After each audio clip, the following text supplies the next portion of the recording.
Shkenca mund të jetë mjeti ynë më i mirë për të kuptuar universin dhe gjithçka rreth nesh. Por ndonjëherë, edhe shkenca nuk mund të shpjegojë disa fenomene. E jani me ne në këtë udhëtim nëpër misteret e së panjohurës, ku do të eksplorojmë aspektet më të errta të ekzistencës sonë, themelet e jetës dhe ku filloi gjithçka. Ajo që dim për botën dhe universin përmes shkencës ndryshon gjithmonë. Kjo është ajo që e bën shkencën kaq të fuqishme. Nuk ka absoluta, gjë që do të thotë se kuptimi ynë i universit është gjithmonë në dyshim. Shkenca mbështetet në të dhëna dhe prova, pra shkencëtarët mund të përditësojnë kuptimin e tyre për universin nëse paraqiten prova të reja ose mblidhen të dhëna të reja që kundërshtojnë atë që pretendojmë se është e vërtet. Nuk do të ketë kurrë një kohë kur shkenca pretendon se di gjithçka. Por me këto boshllëqe në njohuri, ka mistere të caktuara që shkenca nuk mund t'i shpjegojë aktualisht, disa prej të cilave do t'ju mahnitin.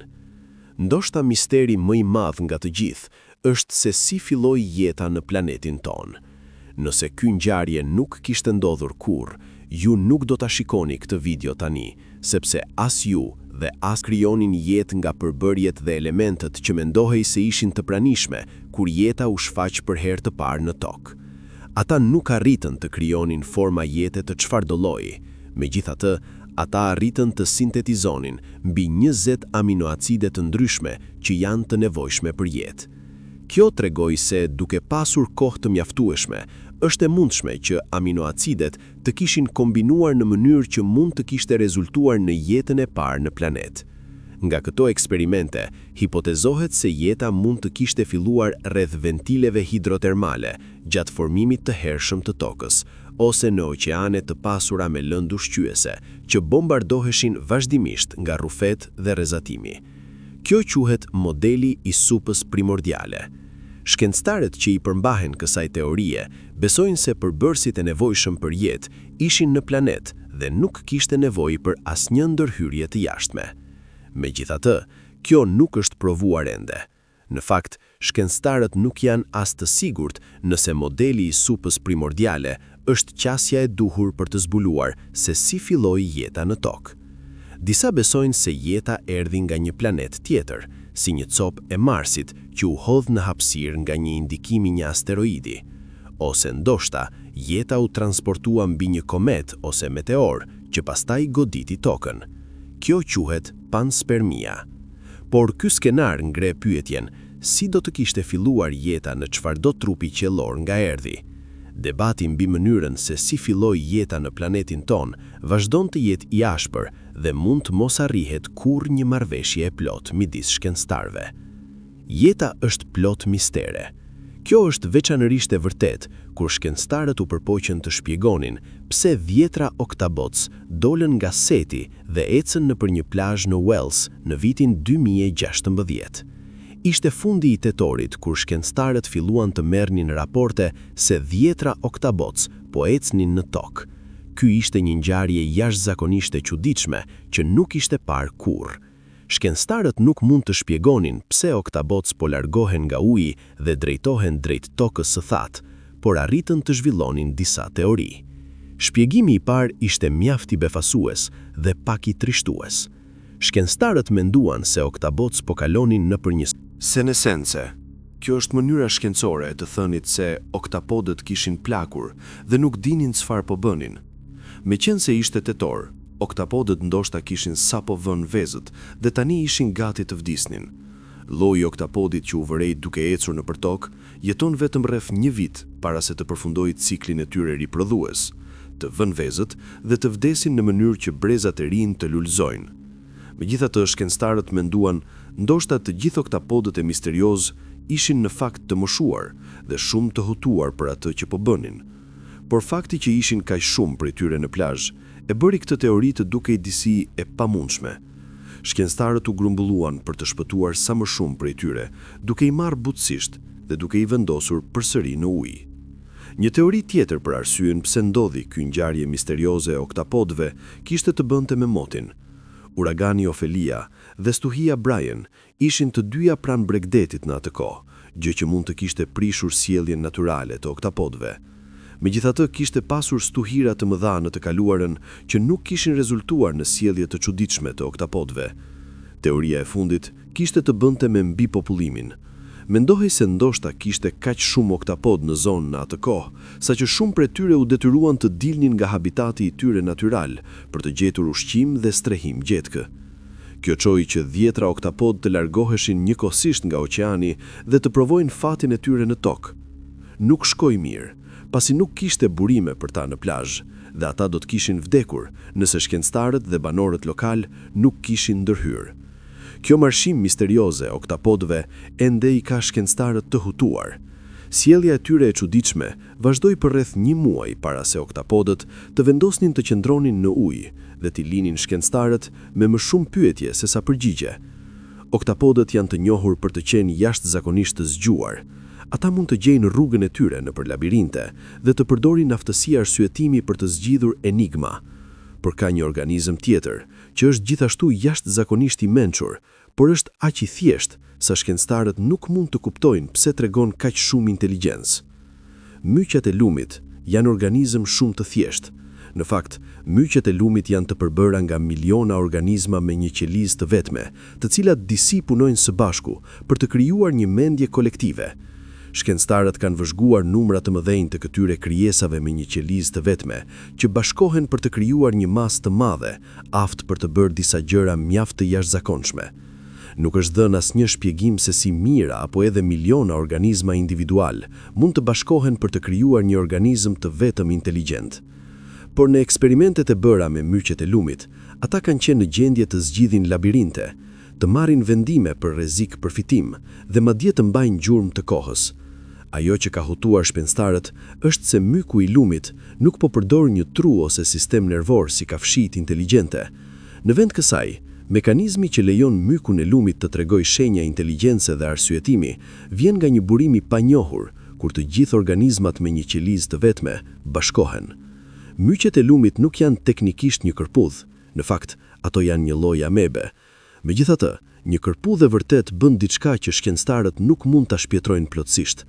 Ka një kërpudh që quhet Chorioactis geaster, që rritet vetëm në 2 vende të gjithuell. Çmendur është se këto 2 vende nuk mund të jenë më të ndryshme. Chorioactis geaster rritet vetëm në Teksas dhe Japoni. Pikërisht kështu.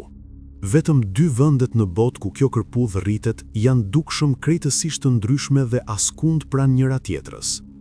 Për të qenë të drejtë, të dyja këto vendodhje janë në gjerësi gjeografike të ngjashme, por shkencëtarët që studiojnë kërpudhat, të njohur gjithashtu si mykolog, nuk kanë asnjë ide pse Chorioactis geaster rritet vetëm në këto 2 zona.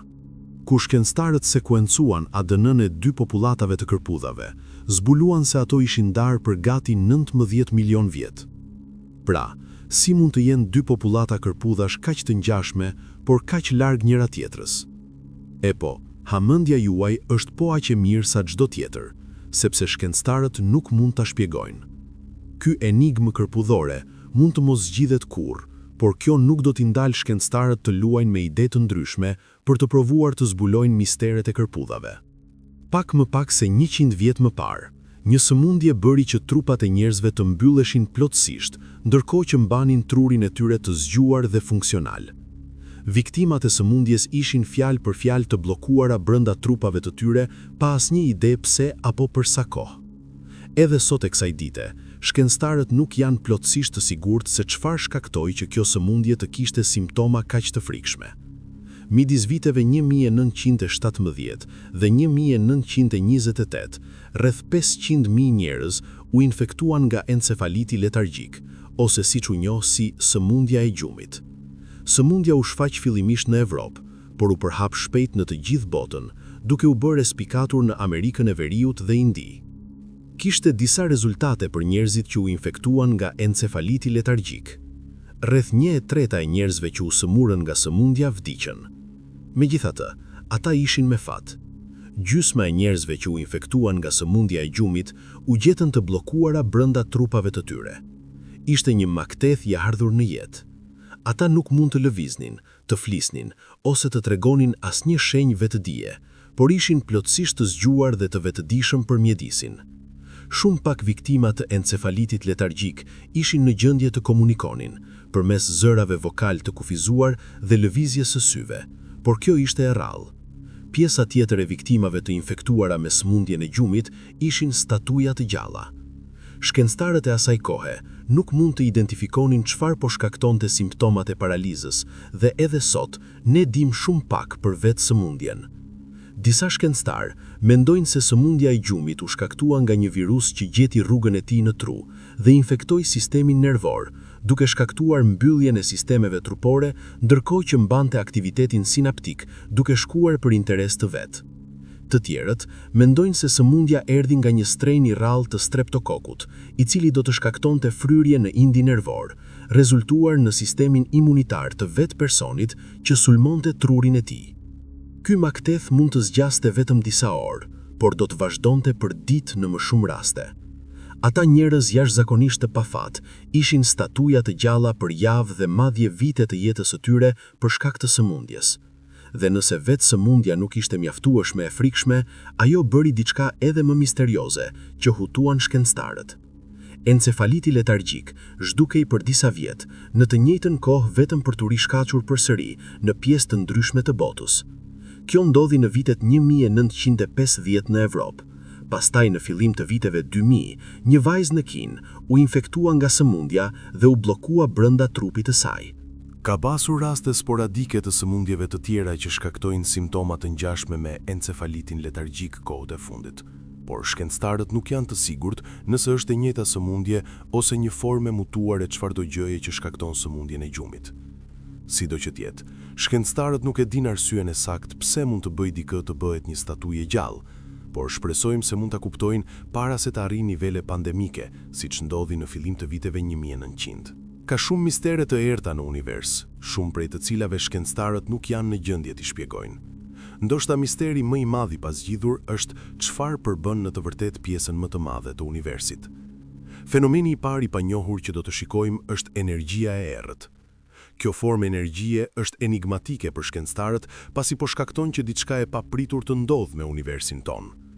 Edhe pse graviteti duhet të tërhiqte gjithçka me masë më pranë njëra tjetrës, forca e misterioze e energjisë së errët në të vërtetë po shtyn hapësirë kohën larg. Jo vetëm që gjërat po lëvizin në drejtimin e kundërt nga ai që shkencëtarët besonin se duhet, por universi duket se po zgjerohet me shpejtësi të përshpejtuar. Kur shkencëtarët e vërejtën këtë për herë të parë, i bëri të gërvishnin kokat, dhe për dekada ky problem ka vazhduar pa asnjë përgjigje të qartë se pse. E vetmja gjë që shkencëtarët me të vërtet dinë për energjinë e errët është se është një lloj force misterioze që kundërvepron gravitin. Ka sigurisht disa mendime për atë që po shkakton këtë fenomen.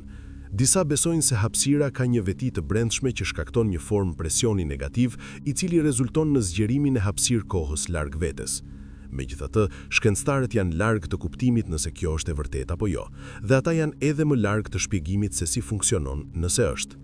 Por pjesa më e çmendur e energjisë e errët është madhësia e jashtëzakonshme. Ne pëlqejmë të mendojmë se e kuptojmë universin mjaft mirë, por energjia e errët përbën rreth 70% të përmbajtjes totale të gjithë shkaje që ekziston. Mendoni se sa i madh është ai numër. Pothuajse 3/4 e universit është e bërë nga diçka që shkenca nuk mund ta shpjegojë. Dhe misteri i gjërave të panjohura në univers nuk ndalet me energjinë e errët. Ka diçka tjetër atje jashtë që mund të jetë edhe më e hutueshmja. Materia e errët. Rreth 84% të gjithë materjes në univers është e padukshme për sytë tanë dhe për shumicën e sensorëve tanë. Arsyeja e vetme që dimë se materia e errët ekziston është për shkak të efektit që ka mbi gjërat që mund t'i shohim. Për shembull, shkencëtarët e dinë se materia e errët ekziston për shkak të mënyrës se si ushtron gravitin e saj mbi gjëra si drita nga yjet dhe lëvizja e trupave qiellor. Materia e errët përmban shumicën e masës në universin tonë. Dhe fakti se është e vështirë për t'u dizbuluar mund të jetë lajm i mirë. Nuk duhet të shqetësohemi për të goditur një mur të materjes e errët që nuk mund ta shohim. Dhe shkencëtarët kanë disa ide se çfarë mund të jetë materia e errët. Shumë besojnë se substanca misterioze është e përbërë nga vimpe ose grimca masive me interveprim të dobët. Shkencëtarët madje kanë detektor vimpe thellë në tokë për të provuar të kapin disa nga këto grimca, por asgjë nuk është gjetur deri tani. Shkencëtarët mendojnë se shumica e materjes e errët qëndron në periferi të galaktikave dhe mund të ndikojë në formën e tyre dhe mënyrën se si materia e rregullt intervepron. Megjithatë, që nga viti 1933, kur astronomi Fritz Zwicky hipotezoi për herë të parë ekzistencën e materjes e errët, shkencëtarët ende nuk kanë asnjë ide se çfarë është ajo në të vërtetë. Ndoshta objektet më të errta dhe më misterioze në të gjithë universin ton janë vrimat të zeza. Ne dim se ato janë kudo, dhe shkencëtarët kanë kapur së fundmi fotografinë e parë të këtyre monstrave të hapësirës që fshihen. Shkencëtarët kanë shpjeguar pse ndodhin këto fenomene, por nuk kanë asnjë ide se çfarë ndodh brenda një vrime të zezë. Vrimat e zeza krijohen kur një yll masiv shpërthen si supernova. Pasi ylli nxjerr të brendshmet e tij nëpër galaktik, gjithçka që mbetet është një sferë grimcash të paketuara dendur që dikur përbënin bërthamën e yllit. Materia në këtë rajon të hapësirës është aq e dendur sa shembet mbi vetveten, duke krijuar një singularitet ku graviteti bëhet i pafund. Graviteti është aq i fortë sa asgjë nuk mund t'i shpëtojë tërheqjes së tij, as drita. Por misteri i vërtetë është çfarë ndodh brenda një vrime të zezë. Sipas ligjeve të fizikës, materia dhe energjia nuk mund të shkatrohen. Kjo do të thotë se edhe pse një vrimë e zezë do t'ju shtypte me siguri me gravitetin e saj të jashtëzakonshëm nëse do të binit brenda, atomet nga të cilët jeni të bërë do të duhej të shkonin diku. Shkencëtarët nuk mendojnë se të gjitha ato informacione janë thjesht të ruajtura në qendër të vrimës së zezë, por meqense asgjë veç një sasie të vogël e asaj që quhet rrezatimi Hawking, i emërtuar pas astronomit të famshëm Stephen Hawking, nuk lë një vrimë të zezë. Çfarë ndodh me të gjitha gjërat që bien brenda saj është ende një mister. Ky problem ndalon mendjet më të shkëlqyera që kanë jetuar ndonjëherë dhe asnjë zgjidhje nuk duket se është në horizont. Ndoshta singulariteti në qendër të një vrime të zezë çon në një dimension alternativ ku përfundon gjithçka që thithet, ose ndoshta të gjitha informacionet janë thjesht të ngecura rreth horizontit të ngjarjeve të vrimës së zezë.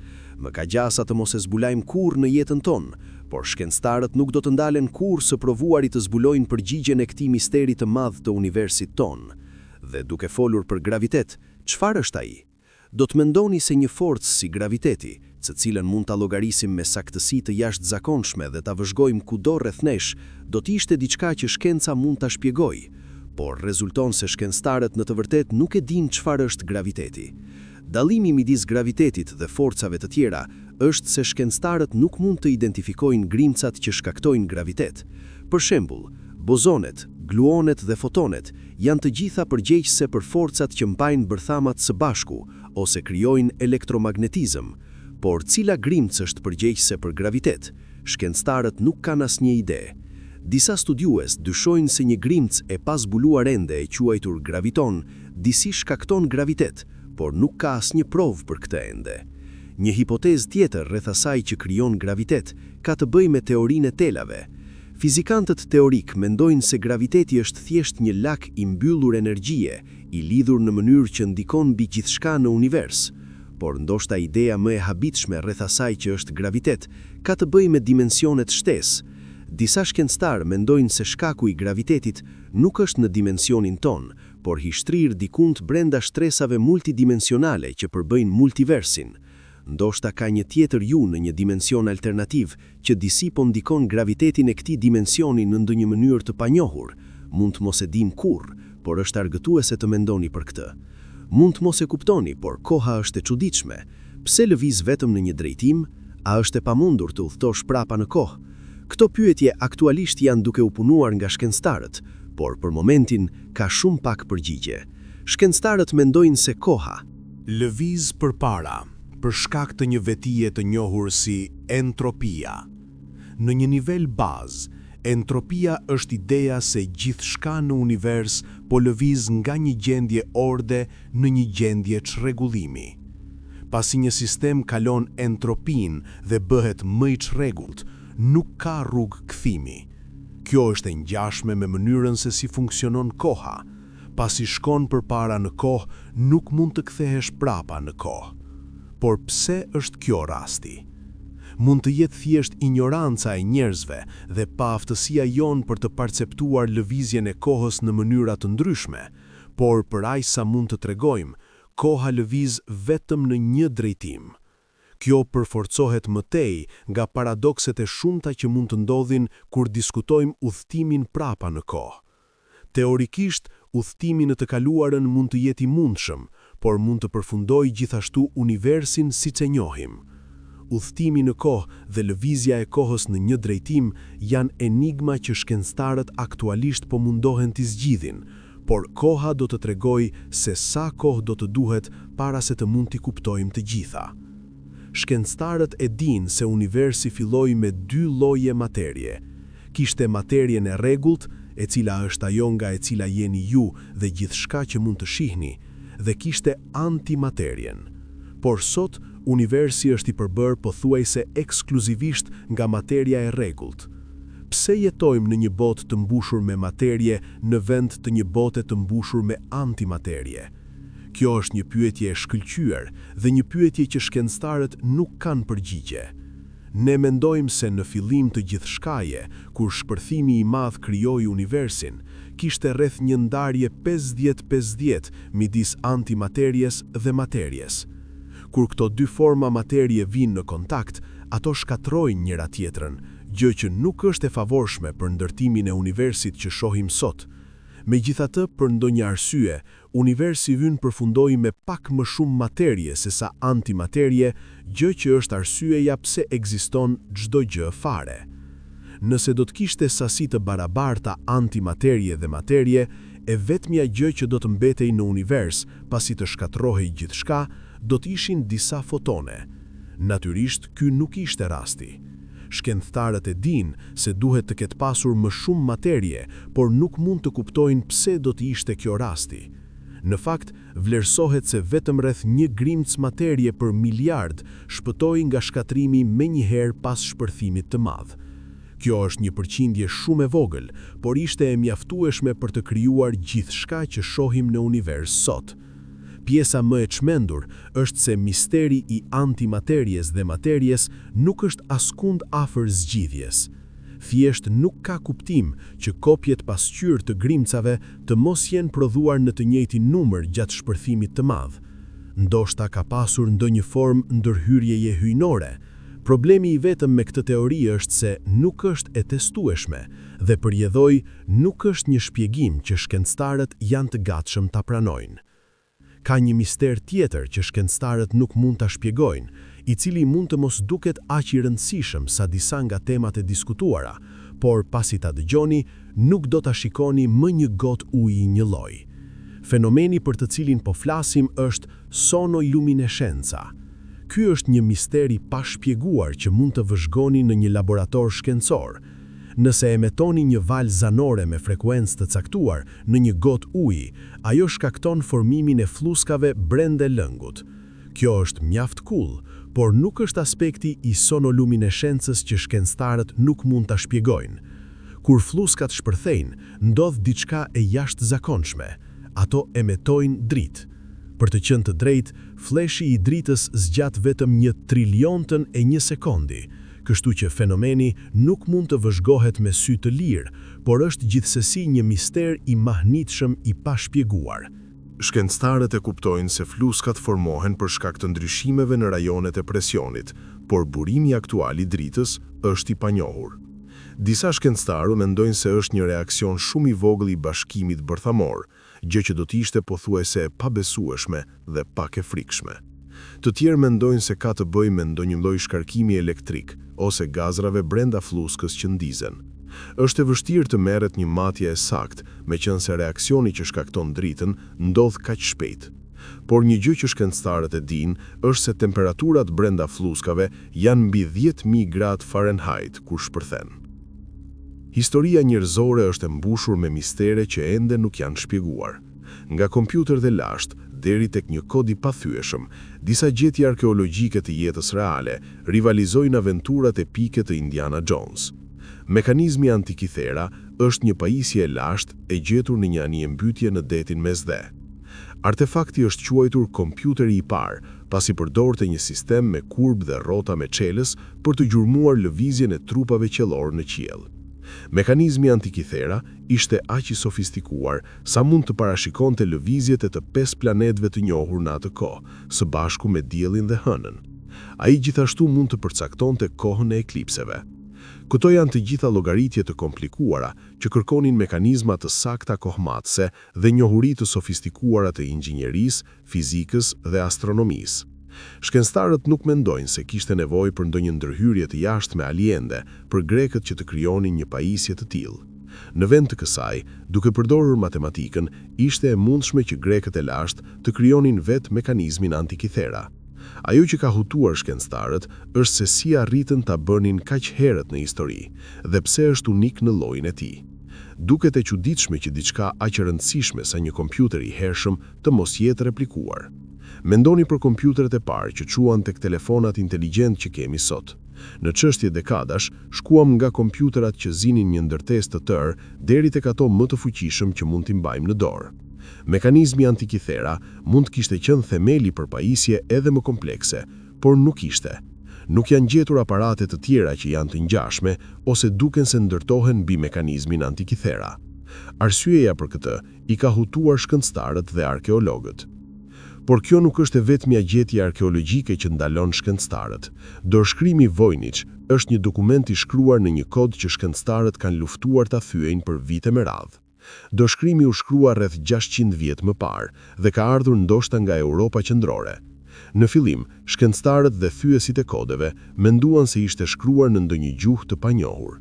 Sa më shumë e ekzaminuan, aq më e qartë u bë se teksti nuk ishte një gjuhë e re, por një kod. Deri në këtë ditë, askush nuk ka qenë në gjendje të thyej kodin dhe të deshifrojë atë që thot libri. Shumë besojnë se gjuha që qëndron në grumbullin e shkronjave dhe simboleve të lakuara është hebraishtja. Dorëshkrimi u fut kohëve të fundit në një kompjuter që zbuloi se 18% e fjalëve të koduara korrespondojnë me fjalë hebreje.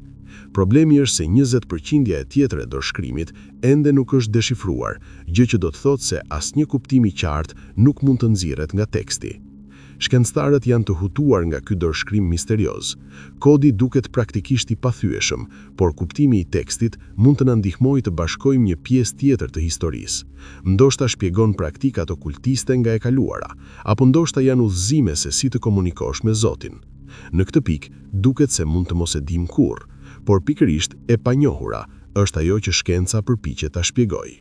Është e rëndësishme të mbani mend se edhe pse të gjitha fenomenet në këtë video aktualisht i kanë shkencëtarët të hutuar, ka gjasa që kjo nuk do të jetë gjithmonë rasti. Ndërsa shkenca përparon dhe zbulohen prova të reja, do të jemi në gjendje të hedhim dritë mbi shumë, nëse jo të gjitha, këto tema. Ndoshta ka vërtet disa të panjohura në universin ton, por bukuria e shkencës është se nuk do të ndaloj kurrë së provuarit të zgjidh këto mistere.